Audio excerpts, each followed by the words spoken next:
1 Samuel pasal 25. Kematian Samuel. Dan matilah Samuel. Seluruh orang Israel berkumpul meratapi dia dan menguburkan dia di rumahnya di Rama. Dan Daud berkemas, lalu pergi ke padang gurun Paran. Daud, Nabal, dan Abigail.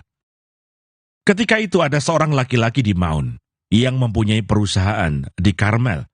Orang itu sangat kaya. Ia mempunyai 3.000 ekor domba dan 1.000 ekor kambing. Ia ada di Karmel pada pengguntingan bulu domba-dombanya. Nama orang itu Nabal dan nama istrinya Abigail. Perempuan itu bijak dan cantik, tetapi laki-laki itu kasar dan jahat kelakuannya. Ia seorang keturunan Kaleb. Ketika didengar Daud di padang gurun bahwa Nabal sedang menggunting bulu domba-dombanya, maka Daud menyuruh 10 orang, dan kepada orang-orang itu Daud berkata, "Pergilah ke Karmel dan temuilah Nabal. Tanyakanlah keselamatannya atas namaku, dan sampaikanlah salam ini kepadanya. Selamat, selamatlah engkau, selamatlah keluargamu, selamatlah segala yang ada padamu. Baru-baru ini aku mendengar bahwa engkau mengadakan pengguntingan bulu domba. Adapun gembala-gembalamu yang ada dengan kami, tidak kami ganggu, dan tidak ada sesuatu yang hilang daripada mereka selama mereka ada di Karmel. Tanyakanlah kepada orang-orangmu, mereka tentu akan memberitahukan kepadamu. Sebab itu biarlah orang-orang ini mendapat belas kasihanmu. Bukankah kami ini datang pada hari raya? Berikanlah kepada hamba-hambamu ini dan kepada anakmu Daud apa yang ada padamu." Ketika orang-orang Daud sampai ke sana, berkatalah mereka kepada Nabal atas nama Daud, tepat seperti yang dikatakan kepada mereka. Kemudian mereka menanti. Tetapi Nabal menjawab anak buah Daud itu, katanya, "Siapakah Daud? Siapakah anak Isai itu? Pada waktu sekarang ini, ada banyak hamba-hamba yang lari dari tuannya. Masakan aku mengambil rotiku, air minumku, dan hewan bantaian yang kubantai bagi orang-orang pengguntingku, untuk memberikannya kepada orang-orang yang aku tidak tahu dari mana mereka datang." Lalu orang-orang Daud itu berbalik pulang, dan setelah sampai, mereka memberitahukan kepadanya tepat seperti yang dikatakan kepada mereka. Kemudian berkatalah Daud kepada orang-orangnya, "Kamu masing-masing sandanglah pedang." Lalu mereka masing-masing menyandang pedangnya. Daud sendiri pun menyandang pedangnya. Sesudah itu kira-kira 400 orang maju mengikuti Daud, sedang 200 orang tinggal menjaga barang-barang. Tetapi kepada Abigail, istri Nabal, telah diberitahukan oleh salah seorang bujangnya, katanya, "Ketahuilah, Daud menyuruh orang dari padang gurun untuk memberi salam kepada tuan kita, tetapi ia memaki-maki mereka. Padahal orang-orang itu sangat baik kepada kami. Mereka tidak mengganggu kami, dan kami tidak kehilangan apa-apa selama kami lalu lalang di dekat mereka ketika kami ada di ladang. Mereka seperti pagar tembok sekeliling kami siang malam, selama kami menggembalakan domba-domba di dekat mereka. Oleh sebab itu pikirkanlah dan pertimbangkanlah apa yang harus kau perbuat. Sebab telah diputuskan bahwa celaka akan didatangkan kepada tuan kita dan kepada seisi rumahnya. Dan ia seorang yang dursila, sehingga orang tidak dapat berbicara dengan dia." Lalu segeralah Abigail mengambil 200 roti, 2 buyung anggur, 5 domba yang telah diolah, 5 sukat bertih gandum, 100 buah kue kismis, dan 200 kue ara. Dimuatnyalah semuanya ke atas keledai, lalu berkata kepada bujang-bujangnya, "Berjalanlah mendahului aku. Aku segera menyusul kamu." Tetapi Nabal suaminya tidaklah diberitahunya.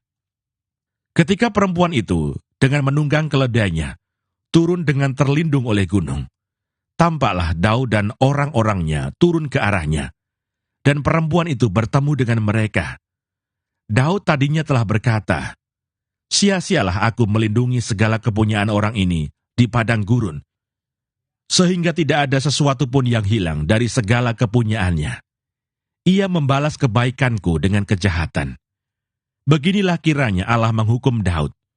Bahkan lebih lagi daripada itu, jika kutinggalkan hidup, sampai pagi seorang laki-laki saja pun dari semua yang ada padanya. Ketika Abigail melihat Daud, segeralah ia turun dari atas keledainya, lalu sujud menyembah di depan Daud dengan mukanya sampai ke tanah. Ia sujud pada kaki Daud serta berkata, "Aku sajalah ya Tuanku yang menanggung kesalahan itu. Izinkanlah hambamu ini berbicara kepadamu, dan dengarkanlah perkataan hambamu ini. Janganlah kiranya Tuanku mengindahkan Nabal, orang yang dursila itu, sebab seperti namanya, demikianlah ia. Nabal namanya, dan bebal orangnya. Tetapi aku, hambamu ini, tidak melihat orang-orang yang Tuanku suruh. Oleh sebab itu, Tuanku, demi Tuhan yang hidup dan demi hidupmu yang dicegah Tuhan, daripada melakukan hutang darah, dan daripada bertindak sendiri dalam mencari keadilan. Biarlah menjadi sama seperti Nabal, musuhmu, dan orang yang bermaksud jahat terhadap Tuanku. Oleh sebab itu, pemberian yang dibawa kepada Tuanku oleh budakmu ini, biarlah diberikan kepada orang-orang yang mengikuti Tuanku. Ampunilah kiranya kecerobohan hambamu ini, sebab pastilah Tuhan akan membangun bagi Tuanku keturunan yang teguh, karena Tuanku ini melakukan perang Tuhan, dan tidak ada yang jahat terdapat padamu selama hidupmu. Jika sekiranya ada seorang bangkit mengejar engkau, dan ingin mencabut nyawamu, maka nyawa Tuanku akan terbungkus dalam bungkusan tempat orang-orang hidup pada Tuhan Allahmu. Tetapi nyawa para musuhmu akan diumbankannya dari dalam salang umban. Apabila Tuhan melakukan kepada Tuanku sesuai dengan segala kebaikan yang difirmankannya kepadamu, dan menunjuk engkau menjadi raja atas Israel, maka tak usahlah Tuanku bersusah hati dan menyesal karena menumpahkan darah tanpa alasan, dan karena Tuanku bertindak sendiri dalam mencari keadilan. Dan apabila Tuhan berbuat baik kepada Tuanku, ingatlah kepada hambamu ini." Lalu berkatalah Daud kepada Abigail, "Terpujilah Tuhan Allah Israel, yang mengutus engkau menemui aku pada hari ini. Terpujilah kebijakanmu, dan terpujilah engkau sendiri, bahwa engkau pada hari ini menahan aku daripada melakukan hutang darah, dan daripada bertindak sendiri dalam mencari keadilan. Tetapi demi Tuhan Allah Israel yang hidup, yang mencegah aku daripada berbuat jahat kepadamu, jika engkau tadinya tidak segera datang menemui aku, pasti tidak akan ada seorang laki-laki pun tinggal hidup pada Nabal sampai fajar menyingsing." Lalu Daud menerima dari perempuan itu apa yang dibawanya untuk dia, dan berkata kepadanya, "Pulanglah dengan selamat ke rumahmu. Lihatlah, aku mendengarkan perkataanmu, dan menerima permintaanmu dengan baik." Sampailah Abigail kepada Nabal, dan tampaklah Nabal mengadakan perjamuan di rumahnya, seperti perjamuan raja-raja. Nabal riang gembira dan mabuk sekali. Sebab itu, tidaklah diceritakan perempuan itu sepatah kata pun kepadanya, sampai fajar menyingsing. Tetapi pada waktu pagi, ketika sudah hilang mabuk Nabal itu, diceritakanlah kepadanya oleh istrinya segala perkara itu. Lalu terhentilah jantungnya dalam dada, dan ia membatu. Dan kira-kira 10 hari sesudah itu, Tuhan memukul Nabal, sehingga ia mati. Ketika didengar Daud bahwa Nabal telah mati, berkatalah ia, "Terpujilah Tuhan yang membela aku dalam perkara penghinaan Nabal terhadap aku, dan yang mencegah hambanya daripada berbuat jahat. Tuhan telah membalikkan kejahatan Nabal ke atas kepalanya sendiri." Kemudian Daud menyuruh orang untuk berbicara dengan Abigail tentang mengambil dia menjadi istrinya. Para hamba Daud datang kepada Abigail di Karmel dan berkata kepadanya demikian, "Daud menyuruh kami kepadamu untuk mengambil engkau menjadi istrinya." Lalu bangkitlah perempuan itu berdiri. Sujudlah ia menyembah dengan mukanya ke tanah sambil berkata, "Sesungguhnya hambamu ini ingin menjadi budak yang membasuh kaki para hamba tuanku itu." Kemudian berkemaslah Abigail dengan segera. Ia menunggang keledainya dengan diiringi 5 orang pelayan perempuan. Ia mengikuti suruhan Daud itu dan menjadi istri Daud. Juga Ahinoam dari Yisrael telah diambil Daud menjadi istrinya. Kedua perempuan itu menjadi istrinya, tetapi Saul telah memberikan Mikal, anaknya perempuan, istri Daud, kepada Palti bin Lais, yang dari Galim itu. 1 Samuel pasal 26. Untuk kedua kalinya, Daud membiarkan Saul hidup. Datanglah orang Sif kepada Saul di Gibea serta berkata, Daud menyembunyikan diri di bukit Hakila, di padang belantara. Lalu berkemaslah Saul dan turun ke padang gurun Sif dengan 3.000 orang yang terpilih dari orang Israel untuk mencari Daud di padang gurun Sif. Berkemahlah Saul di bukit Hakila yang di tepi jalan di padang gurun. Ketika diketahui Daud bahwa Saul datang mengikuti dia ke padang gurun, disuruhnyalah pengintai-pengintai.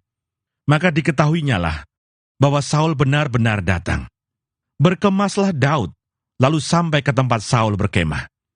Waktu Daud melihat tempat Saul berbaring dengan Abner bin Ner, panglima tentaranya, Saul berbaring di tengah-tengah perkemahan, sedang rakyat berkemah sekelilingnya. Berbicaralah Daud kepada Ahimelech, orang Het itu, dan kepada Abisai, orang Seruya, saudara Yoab. Katanya, siapa turun bersama-sama dengan aku kepada Saul ke tempat perkemahan itu? Jawab Abisai, aku turun bersama-sama dengan engkau. Datanglah Daud dengan Abisai kepada rakyat itu pada waktu malam, dan tampaklah di sana Saul berbaring tidur di tengah-tengah perkemahan, dengan tombaknya terpancung di tanah pada sebelah kepalanya. Sedang Abner dan rakyat itu berbaring sekelilingnya. Lalu berkatalah Abisai kepada Daud, pada hari ini Allah telah menyerahkan musuhmu ke dalam tanganmu. Oleh sebab itu izinkanlah kiranya aku menancapkan dia ke tanah dengan tombak ini. Dengan satu tikaman saja, tidak usah dia kutancapkan 2 kali.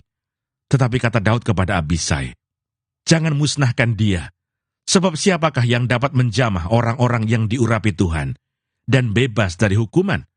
Lagi kata Daud, demi Tuhan yang hidup, niscaya Tuhan akan membunuh dia. Entah karena sampai ajalnya dan ia mati, entah karena ia pergi berperang dan hilang lenyap di sana. Kiranya Tuhan menjauhkan daripadaku untuk menjamah orang yang diurapi Tuhan. Ambillah sekarang tombak yang ada di sebelah kepalanya dan kendi itu, dan marilah kita pergi. Kemudian Daud mengambil tombak dan kendi itu dari sebelah kepala Saul, lalu mereka pergi. Tidak ada yang melihatnya, tidak ada yang mengetahuinya, tidak ada yang terbangun, sebab sekaliannya tidur, karena Tuhan membuat mereka tidur nyenyak. Setelah Daud sampai ke seberang, berdirilah ia jauh-jauh di puncak gunung, sehingga ada jarak yang besar antara mereka. Dan berserulah Daud kepada tentara itu, dan kepada Abner bin Ner katanya, tidakkah engkau menjawab Abner? Maka jawab Abner katanya, siapakah engkau ini yang berseru-seru kepada raja? Kemudian berkatalah Daud kepada Abner, apakah engkau ini bukan laki-laki? Siapakah yang seperti engkau di antara orang Israel? Mengapa engkau tidak mengawal tuanmu raja? Sebab ada seorang dari rakyat yang datang untuk memusnahkan raja, tuanmu itu. Tidak baik hal yang kau perbuat itu. Demi Tuhan yang hidup, kamu ini harus mati, karena kamu tidak mengawal tuanmu, orang yang diurapi Tuhan itu. Sekarang lihatlah di mana tombak raja dan kendi yang ada di sebelah kepalanya. Saul mengenal suara Daud, lalu ia berkata, suaramu kah itu anakku Daud? Jawab Daud, suaraku tuanku raja. Lalu berkatalah ia, mengapa pula tuanku mengejar hambanya ini? Apa yang telah kuperbuat? Apakah kejahatan yang melekat pada tanganku? Oleh sebab itu, kiranya tuanku raja mendengarkan perkataan hambanya ini. Jika Tuhan yang membujuk engkau melawan aku, maka biarlah ia mencium bau korban persembahan. Tetapi jika itu anak-anak manusia, terkutuklah mereka di hadapan Tuhan, karena mereka sekarang mengusir aku, sehingga aku tidak mendapat bagian daripada milik Tuhan dengan berkata, pergilah, beribadahlah kepada Allah lain. Sebab itu janganlah kiranya darahku tertumpah ke tanah, jauh dari hadapan Tuhan. Sebab Raja Israel keluar untuk mencabut nyawaku, seperti orang memburu seekor ayam hutan di gunung-gunung. Lalu berkatalah Saul, Aku telah berbuat dosa, pulanglah anakku Daud, sebab aku tidak akan berbuat jahat lagi kepadamu. Karena nyawaku pada hari ini berharga di matamu. Sesungguhnya perbuatanku itu bodoh, dan aku sesat sama sekali. Tetapi Daud menjawab, inilah tombak itu ya tuanku raja. Baiklah salah seorang dari orang-orangmu menyeberang untuk mengambilnya. Tuhan akan membalas kebenaran dan kesetiaan setiap orang. Sebab Tuhan menyerahkan engkau pada hari ini ke dalam tanganku. Tetapi aku tidak mau menjamah orang yang diurapi Tuhan. Dan sesungguhnya, seperti nyawamu pada hari ini berharga di mataku, demikianlah hendaknya nyawaku berharga di mata Tuhan, dan hendaknya ia melepaskan aku dari segala kesusahan. Lalu berkatalah Saul kepada Daud, diberkatilah kiranya engkau, anakku Daud. Apa jua pun yang kau perbuat, pastilah engkau sanggup melakukannya. Lalu pergilah Daud, meneruskan perjalanannya, dan pulanglah Saul ke tempatnya. 1 Samuel pasal 27. Daud di antara orang Filistin. Tetapi Daud berpikir dalam hatinya, bagaimanapun juga, pada suatu hari, aku akan binasa oleh tangan Saul. Jadi tidak ada yang lebih baik bagiku, selain meluputkan diri dengan segera ke negeri orang Filistin. Maka tidak ada harapan bagi Saul untuk mencari aku lagi di seluruh daerah Israel, dan aku akan terluput dari tangannya. Bersiaplah Daud, lalu berjalan ke sana, ia dan ke-600 orang yang bersama-sama dengan dia itu, kepada Akis bin Mauch, raja kota Gad. Daud dan semua orangnya menetap pada Akis di Gad, masing-masing dengan rumah tangganya. Daud dengan kedua orang istrinya, yakni Ahinoam perempuan Yisrael, dan Abigail, bekas istri Nabal, perempuan Karmel. Setelah diberitahukan kepada Saul bahwa Daud telah melarikan diri ke Gad, ia tidak lagi mencarinya. Berkatalah Daud kepada Akis, jika kiranya aku mendapat belas kasihanmu, biarlah diberikan kepadaku tempat di salah satu kota di tanah datar, supaya aku tinggal di sana. Mengapa hambamu ini tinggal padamu di kota kerajaan ini?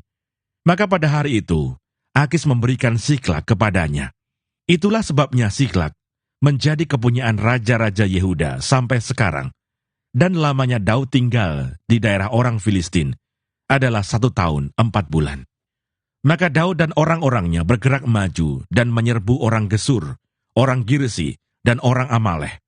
Sebab orang-orang inilah penduduk negeri itu yang membentang dari Telam ke arah Syur sampai tanah Mesir. Apabila Daud memusnahkan negeri itu, seorang pun tidak dibiarkannya hidup, baik laki-laki maupun perempuan. Ia merampas kambing domba, lembu, keledai, unta dan pakaian. Kemudian pulanglah ia dan kembali kepada Akis. Jika Akis bertanya, di mana kamu menyerbu pada hari ini? Maka jawab Daud, di tanah Negeb Yehuda, atau di tanah Negeb orang Yerahmeel, atau di tanah Negeb orang Keni. Daud tidak membiarkan hidup seorang pun, baik laki-laki maupun perempuan, untuk dibawa ke Gad. Sebab pikirnya, jangan-jangan mereka mengabarkan tentang kami dengan berkata, beginilah dilakukan Daud. Itulah kebiasaannya selama ia tinggal di daerah orang Filistin. Tetapi Akis mempercayai Daud, sebab pikirnya, tentulah ia telah membuat diri dibenci di antara orang Israel bangsanya. Ia akan menjadi hambaku sampai selamanya.